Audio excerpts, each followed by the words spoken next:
एहोई अष्टमी की ढेर सारी शुभकामनाएं। करते हैं कथा की शुरुआत। एक साहूकार था, उसके 7 बेटे और बहुएं थी और एक लौती बेटी थी।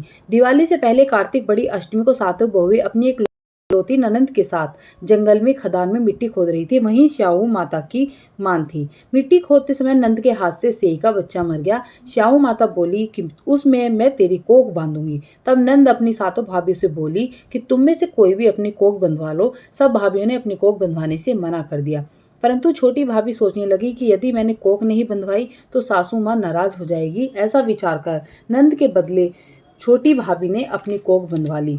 इसके बाद जब उससे जो भी लड़का होता तो वो 7वें दिन मर जाता। एक दिन उसने पंडित को बुलाकर पूछा कि मेरे साथ ऐसा क्यों हो रहा है। तब पंडित ने बताया कि सुरई गाय की पूजा करो। सुरई गाय श्याऊ माता की भाईली है, वह तेरी कोख छोड़े तब तेरा बच्चा जी जाएगा। इसके बाद से वह बहु प्रातःकाल उठकर चुपचाप सुरई गाय के नीचे सफाई आदि कर जाती।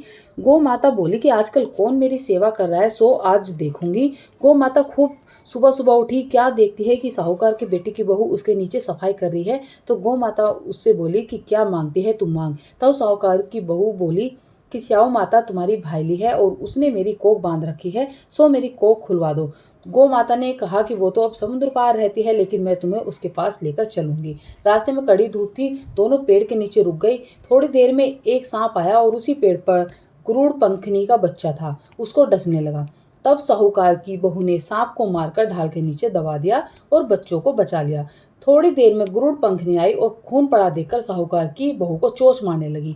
तब साहूकारनी बोली कि मैंने तेरे बच्चों को नहीं मारा, मैंने सिर्फ उनको बचाया है और ये रहे तेरे बच्चे।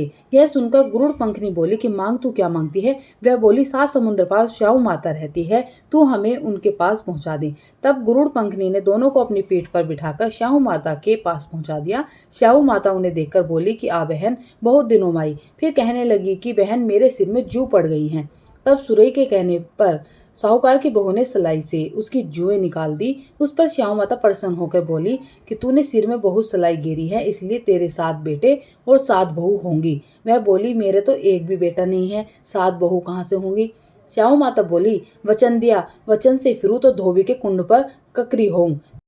साहूकार की बहू बोली कि मेरी कोख तो तुम्हारे पास बंद पड़ी है। ये श्याऊ माता बोली कि तूने तो मुझे ठग लिया, मैं तेरी कोख खोलती तो नहीं, लेकिन अब मुझे खोलनी ही पड़ेगी।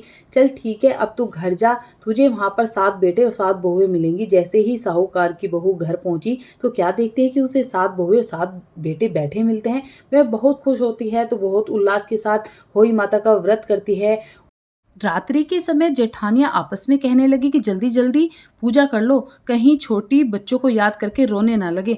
थोड़ी देर में उन्होंने अपने बच्चों से कहा अपनी चाची के घर जाकर देख कर आओ कि आज वे रोई क्यों नहीं। बच्चों ने जाकर कहा कि चाची तो कुछ मान रही है और खूब सारा पकवान बना रही है। यह सुनते ही जेठानी दौड़ी दौड़ी आई और जाकर कहने लगी तूने कोख कैसे छुड़वाई। वह बोली तुमने तो कोख बंधाई नहीं, सो मैंने कोख बंधा ली। अब श्याऊ माता ने कृपा करके मेरी कोख खोल दी है। श्याऊ माता ने जिस प्रकार साहूकार की बहू की कोख खोली, उसी प्रकार से सभी को संतान युक्त करे। और इसी के साथ हमारी कथा समाप्त होती है। बोलो अहोई अष्टमी माता की जय। कहते सुनते और हुंकारा भरते सबका भला हो।